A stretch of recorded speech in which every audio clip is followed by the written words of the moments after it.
Get ready for the dictation. Start. Sir, Article 14 of the Constitution guarantees you equality of opportunity. It disallows any kind of discrimination on the basis of place of birth, sex, religion, etc. Why should this alone happen that when it comes to the question of recruiting men to the army or the armed forces, you should think of the volume of population, the number of recruitable male population in a state, and then base your recruitment to a particular regiment on the basis of these figures. So, I would plead that the whole matter be reconsidered.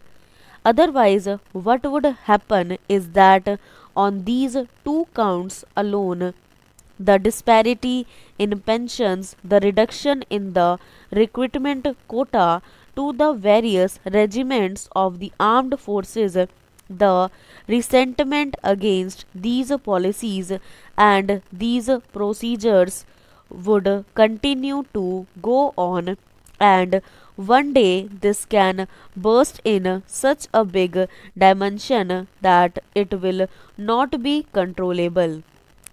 I would also plead for some other benefits to the ex servicemen.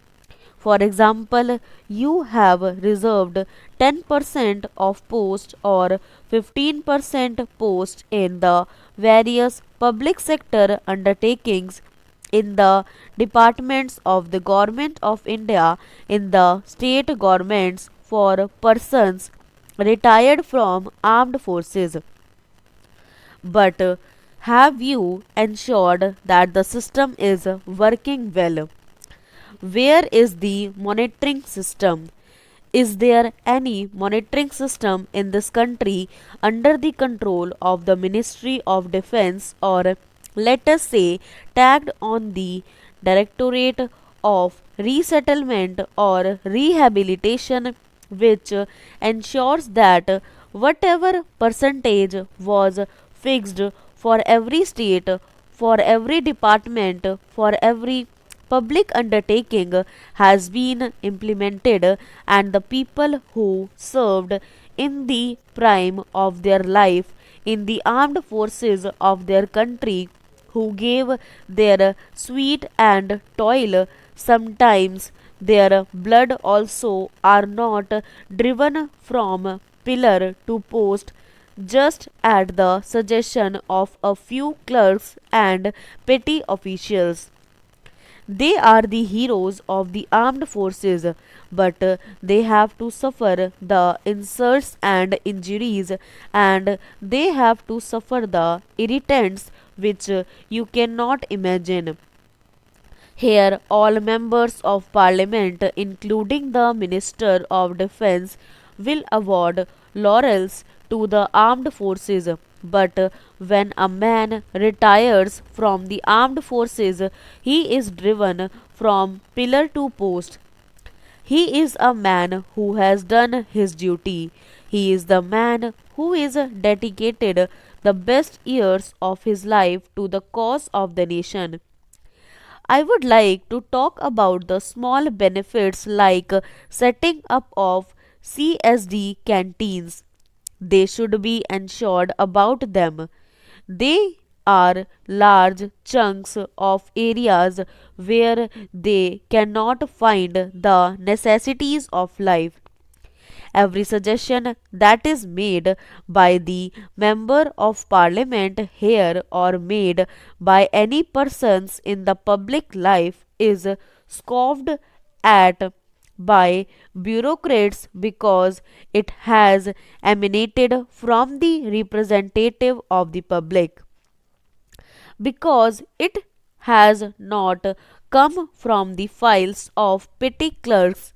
Therefore, I would plead that there should be system in which you not only look to the people serving in the armed forces, but you should look to the areas they are serving and there should be development. If a person dies in the armed forces, his wife or mother in the village should be able to receive telegram or telephone call.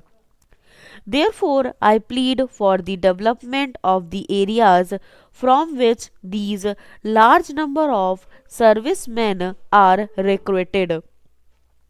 I would suggest that unless plans of the Ministry of Defense are linked to the total defense of the country by simply parading the armed forces by giving them laurels and medals, you will not be able to defend the country.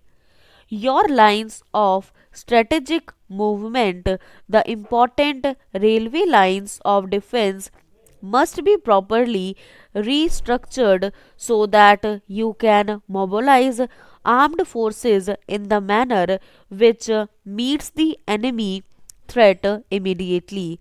Every general or major general knows that the line of defense must be perpendicular to the border with the enemy country. There is a railway line to Amritsar. The Ministry of Railways and the state government of Himachal Pradesh and Punjab have proposed that alternate line of defense must be constructed. This should be given due priority not only for the development of the region but also for the development of the country. You cannot move forces in the areas. We must also look the navy because it is often a neglected wing of the armed forces. We forget this wing. We have a long coastal line. We should see that it is properly guarded. Now that the Indian Ocean is going to become the seat of gun powder, with the US design looming dark in the horizon, we must not risk. We should be alive to the threat not only from across the borders but also from the coastal side.